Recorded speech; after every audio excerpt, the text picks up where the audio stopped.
Genèse 2. L'homme et la femme au jardin d'Éden. Ainsi furent achevés les cieux et la terre, et toute leur armée. Dieu acheva en 7e jour son œuvre qu'il avait faite, et il se reposa au 7e jour de toute son œuvre qu'il avait faite. Dieu bénit le 7e jour, et il le sanctifia, parce qu'en ce jour, il se reposa de toute son œuvre qu'il avait créée en la faisant. Voici les origines des cieux et de la terre, quand ils furent créés.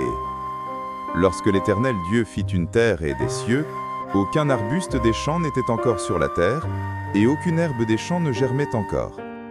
Car l'Éternel Dieu n'avait pas fait pleuvoir sur la terre, et il n'y avait point d'homme pour cultiver le sol.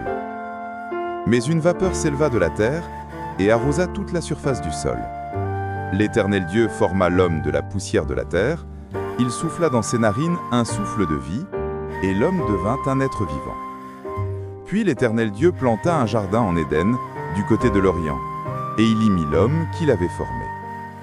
L'Éternel Dieu fait pousser du sol des arbres de toute espèce, agréables à voir et bons à manger, et l'arbre de la vie au milieu du jardin, et l'arbre de la connaissance du bien et du mal.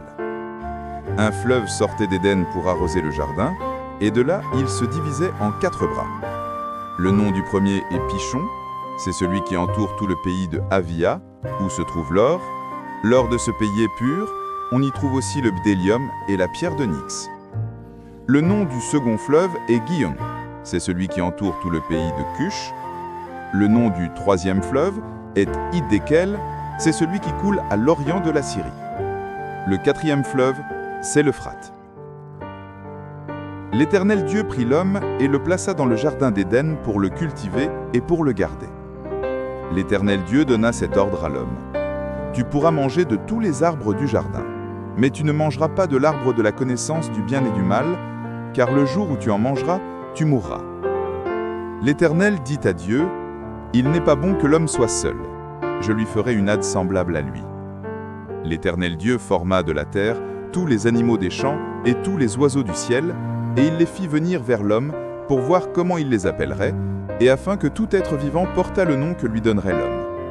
Et l'homme donna des noms à tout le bétail, aux oiseaux du ciel et à tous les animaux des champs. Mais pour l'homme, il ne trouva point d'aide semblable à lui.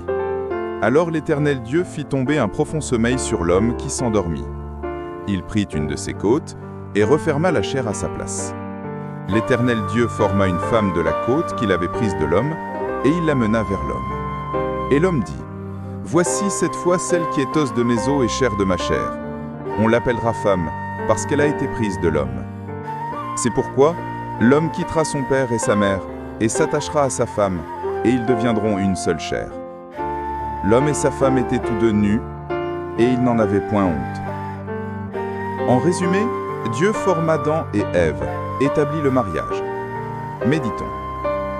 La vie prend tout son sens dans la relation avec Dieu, avec les autres. Tu n'es pas fait pour la solitude. Prions. Seigneur, aide-moi à bâtir des relations saines et fidèles. Amen.